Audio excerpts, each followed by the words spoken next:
Ejercito versus PhilHealth, Deadman Scandal. So ngayon, Dad, nagkakaroon ng isang malaking skandalo ngayon kasi gusto pa imbestigahan ni Senator J.V. Ejercito ang mga nangyayari dito sa PhilHealth at ang mga hospital. Kasi ang nangyari is that nagkakaroon ng isang viral na post ng isang widow na namatay ang kanyang asawa. Kasi itong asawa daw niya nagpapa-opera sa hospital para sa kanyang brain hemorrhage or may brain, kailangan niya neurosurgery. Ang sinasabi sa kanya ng unang hospital, aabot ng 2 million o 4 million or ilang milyon ang aabutin, dapat lumipat ka ng ibang hospital, baka mas makamura ka doon. So lumipat siya ng pangalawang hospital, ang hinihingi naman sa kanya doon sa pangalawang hospital, mag-deposit siya ng 1 milyon para matuloy ang neurosurgery. Syempre, hindi siya maka-raise ng ganong pera in such a short time and napaka-urgent na daw yung pangangailangan ng neurosurgery kasi kumbaga medyo malala na yung sitwasyon nung kanyang mister. So, ang nangyari is that dahil hindi nila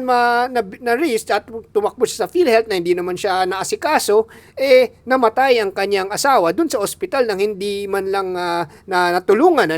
At nung nagke-claim pa siya sa PhilHealth, dinenay pa siya kasi ang sinasabi, wala pa daw 24 hours na sa hospital itong asawa niya. So, therefore, hindi pa siya entitled kasi below 24 hours yung nangyaring death. So parang tinetechnical siya. Sinasabi niya, mahigit 2 dekada na daw na religiously nagko-contribute nung kanyang asawa. Yung mga ibang mga, actually ito, napapansin ko yung mga iba nga dyan, hindi nagko-contribute pero nakaka-avail ng PhilHealth. Pero itong mga nagko-contribute, yun pa naman yung parang kinagagalit ng ating mga taong bayan na mga lalo ng mga nagko-contribute sa PhilHealth, sila pa yung hindi maka-avail. So ngayon, sinagot naman ng PhilHealth to at tinitingnan nila kung paano makakatulong at bakit may mga ganitong mga nangyari at hindi dapat ganun yung nangyari. So, ang tingin mo nangyari dito? Well, maraming point of views kasi to, na maraming punto kasi dapat natin talakayin dito. Siguro ang point number 1 dito, sinasabi natin, meron tayong Republic Act 10932 na sinasabi nga na hindi pwedeng talikuran ng kahit na anumang hospital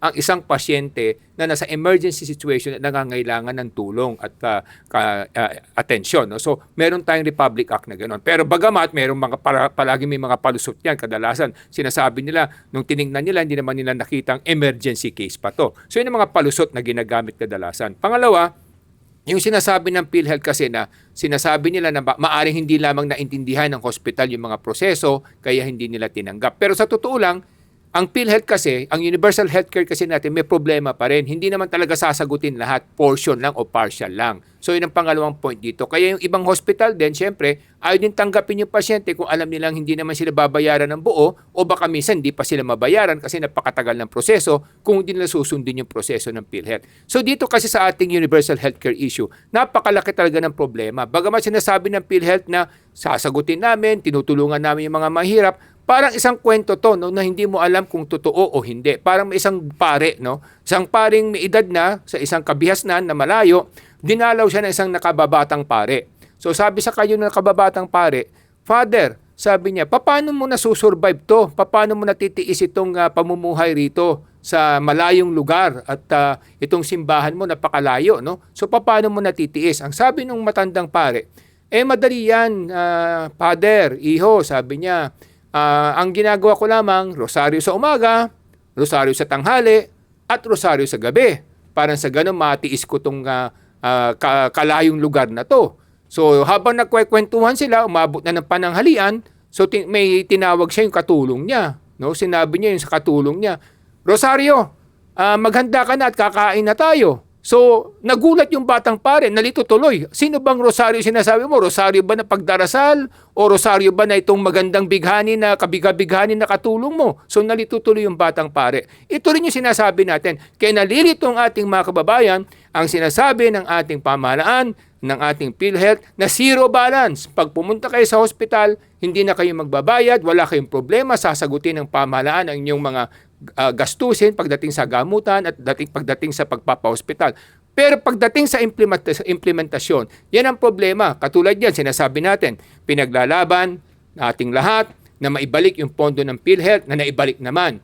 Bakit nga natin pinaglalaban na magkaroon ng pondong PhilHealth? Para matulungan ang mga mahihirap na ating kababayan sa kanilang pangangailangan. Sila yung nangangailangan ng suporta, tulong at pagkalinga. Tapos tatalikuran natin o hindi natin sinusuportahan. Kasi ilan lang naman yung mga ganitong sitwasyon na nangyayari sa lipunan na yung talagang may kapuspalad na kailangan ng emergency treatment, hindi sila binibigyan ng treatment. Bakit nandyan ang gobyerno, ang pamahalaan? Hindi ba tungkulin nila yan na tulungan ang mga nangangailangan? Dahil kung may pera naman yan, pupunta sa pribadong hospital yan. At may mga sarili ng doktor yan at kaya nilang bayaran. Pero kung nakita natin na naghihinaing na, humihingi na ng tulong ng saklolo at umiiyak na, ba't hindi bigyan ng suporta ng mga government hospital? Yun ang issue kasi dito. Ngayon, kung puro dahilan, diyan talaga nagkakaroon ng problema. Kaya nga nagkakaroon ng sigalot sa ating bayan dahil nga ang ating mga kapuspalad hindi tinutulungan at sinusuportahan ng totohanan. Dad, nakakagalit talaga yung issue na to. And maraming mga netizens, sobrang galit rin sa gobyerno natin at saka sa PhilHealth dahil sa nangyari na to.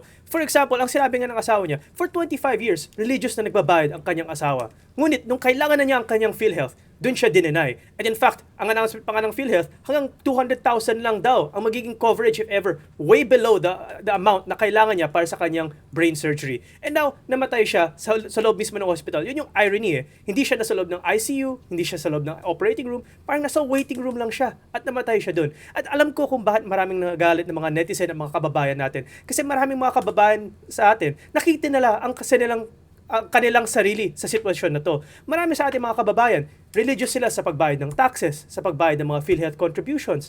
Pero ang nakita nga nila, time and time again dito sa Pilipinas is yung mga pera na binibigay nila sa gobyerno o pinabayad nila sa gobyerno para sa mga serbisyo na dapat ibigay ng gobyerno, instead of napupunta sa ating mga kababayan para sa mga infrastruktura, para sa mas magandang eskwelahan, para sa mga improved services, better roads, instead na pupunta sa kanilang healthcare, instead na pupunta sa mga kanilang gamot, napupunta to sa mga scandal o mga corruption issues kung saan ang ating mga congressman, ang ating mga senador at ang ating mga government officials, sila naman meron sila mga 25 million peso watches, meron sila mga 50 million peso cars, meron sila mga malalaking mansion dito sa Pilipinas at sa ibang bansa. Ngunit, ang binabayaran ng ating mga kababayan, napupunta sa kanila, sa mga mayayaman na politician, at hindi napupunta sa mga serbisyo na kaya ng Pilipino. In fact, Dad, may kaibigan nga tayo na namatay rin sa isang hospital sa waiting room dahil nung nagkaroon siya ng heart attack, hinihingin siya ng deposit. Pero nung wala siyang mabigay na deposit, parang pinahintay lang siya dun. Ang excuse nga nila is parang wala pang doktor na available, so maghintay ka lang dun hanggang namatay siya. Dad, hindi ba dapat mas magalit pa ang mga Pilipino dahil sa mga nangyayari dito sa Pilipinas, dahil sa mga korupsyon na to na pinapabayaan ang ating mga kapwa Pilipino kung saan sila ay nagbibigay ng pera at nagbabayad ng tama sa tamang schedule sa ating gobyerno, pero kung when it's time for the government to serve the people, hindi na nila sinuserve ang ating mga kababayan? Yun ang katotohanan yan. Kaya sinasabi natin, kaya maraming nagagalit at maraming may mga hinagpis laban sa ating pamahalaan kasi ngayon mga nangangailangan at mga kapuspalad hindi nabibigyan ng tamang pagkalinga. Yung sinasabi natin. No? Kaya nga narariyan ng gobyerno kasi nga what is a government? No? Ang government is narariyan hindi lamang para mangolekta ng buwis, hindi lamang para magbayad at maglabas ng pera kung kani-kanino. Ang unang tungkulin ng pamahalaan, tulungan yung mga kapuspalad, yung mga nasa laylayan na mabigyan ng tamang edukasyon, mabigyan ng tamang suporta sa kalusugan, sa kanilang mga pangangailangan pag sila nagkasakit at nangailangan. So yun ang nagiging problema kasi, no? Puro ayuda ang nangyayari sa ating bayan. Pero hindi nila nakikita na paano naman yung mga may sakit, paano nyo tutulungan. Yung mga ayuda, pang araw-araw lang yan na makakain mo, hindi na magtatagal.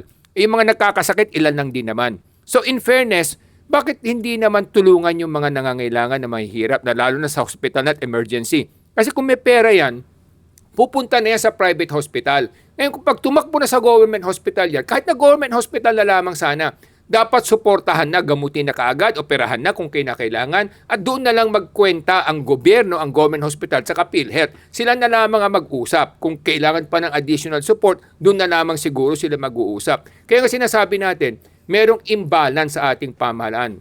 Maraming sinasabing maganda pero sa pagpapatupad hindi naman nangyayari. Kaya yung sinasabi natin panahon na para gisingin natin lahat na ang gobyerno, lalo pag government hospital ka, meron kang tungkulin na tulungan ang mga mahihirap nating kababayan kasi sila yung nangangailangan ng inyong pagkalinga, ng inyong paggamot sa kanilang mga karamdaman. Yun ang point of view natin dito. Kaya maraming nagagalit talaga. At ako'y sumasang-ayon sa kanilang mga nararamdaman. Dahil nakikita natin yung kanilang pagdadalamhati. Although Dad, siguro yung naging isang issue rin dito is sinasabi ng government o ng PhilHealth na wala silang kinalaman sa issue na to kasi namatay ang person na to sa isang pribadong ospital. So anong magiging solusyon naman natin sa mga pribadong ospital? Kasi wala nga silang zero balance billing doon. At yung PhilHealth naman, sinasabi lang may maximum lang sila i-contribute kung doon sila sa private hospital. Ano magagawa natin doon, Dad? Well, sa realistically speaking, wala talaga, no? Kasi pag private yan, ibig sabihin pribado yan. So, siyempre, talagang maniningil yan dahil kailangan din naman nilang tustusan yung kanilang mga gastusin, no? Pero pag government hospital kasi, meron kang